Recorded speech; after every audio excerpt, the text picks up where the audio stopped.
Jordan speaking in front of Joe Biden. And by the way, Joe Biden also accidentally, during this joint press conference with the King of Jordan, accidentally called the Israelis' activities in Rafah genocide, but he called it an American military operation, a U.S. military operation in Rafah in Gaza, and then corrected himself because, those are the type of things he says. Now, it is an American military operation. The U.S. military is flying drones over Gaza to give intelligence to Israel, along with everything I said earlier. But the King of Jordan is no wonderful human being. He is largely a puppet, and many people have I'm gonna say not nice things to say about him. So I am not highlighting that this guy is awesome, but saying these things that he said in front of Joe Biden was pretty amazing, rather than just, going along with the U.S. talking points. Region and the world. Unfortunately, one of the most devastating wars in recent history continues to unfold in Gaza as we speak. Nearly 100,000 people have been killed, injured, or are missing. And by the way, for those of you listening to the podcast, Joe Biden is standing in the background and has a look on his face like he can't understand why he's still alive. He looks horrified that he's still alive. The majority are women and children. We cannot afford an Israeli attack on Rafah. It is certain to produce another humanitarian catastrophe. Now, I'll keep playing a second, but even though Biden and the U.S. continue to facilitate, right now we're trying to send more bombs to Israel and everything else, so we continue to facilitate this genocide. Joe Biden and the White House publicly have started saying, oh, we're really upset with Netanyahu and we want him to care about civilians. And they've started giving all these kind of bullshit statements about how they care about civilians and things. But even so, they are not using the terminology that the King of Jordan uses right here, talking about this Israeli attack is horrific. It's killed 100,000, killed, wounded, or missing 100,000 people. So these terms that Joe Biden is standing next to are not what the U.S. government has agreed to. The situation is already unbearable for over 1 million people who have been pushed into Rafah since the war started. We cannot stand by and let this continue. We need a lasting ceasefire now. This war must end. We must urgently and immediately work to ensure the sustainable delivery of sufficient aid to Gaza through all possible entry points and mechanisms. And I thank you, Mr. President, for your support on this. Restrictions on vital relief aid. So he does talk about vital relief and aid and stuff, which, yes, of course, they need aid. But the idea that you just call for aid, he's not just calling for, but the U.S., as many Congress people and stuff have been doing this, saying, oh, we should get them aid. Yeah, you want to give them aid while they're being genocided? How about calling for an end to the genocide?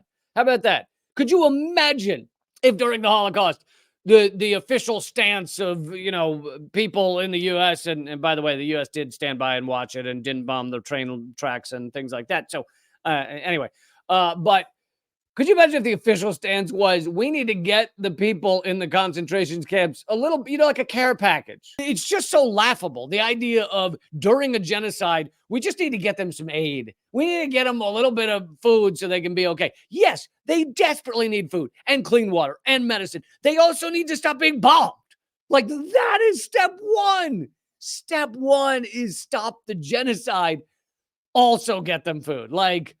I'm not saying don't get them food, but with any of these idiots in Congress or other politicians, statewide, whoever that gets asked this question, they go, we need to get them more aid. No, you need to stop the genocide and also get them aid. That should be the sentence, okay? Aid and medical items are leading to inhumane conditions. No other UN agency can do what UNRWA is doing in helping the people of Gaza through this humanitarian catastrophe. So this, as I just brought you, this is the absolute opposite of the U.S. stance. The U.S. has just cut their funding to UNRWA, as have, I believe, Canada, the U.K., many others. So the U.S. stance is not UNRWA should be fully funded and helping the Palestinian people. That is not the U.S. stance. The U.S. stance is cut the funding and let the people die. And yet, here's the King of Jordan in front of Joe Biden where Joe Biden clearly doesn't know what's being said or where he is. And he's never looked more like Mr. Burns either, saying the opposite, that UNRWA needs to be fully funded and needs to be helping these people immediately. Work in other areas of operation, especially in Jordan, where 2.3 million are registered, is also vital. It is imperative that UNRWA continues to receive the support it needs to carry out its mandate. The potential threat of Palestinian displacement beyond the borders of Gaza and the West Bank is something we view with extreme concern and cannot be allowed. At the same time, we must not ignore the situation in the West Bank and in the holy sites in Jerusalem.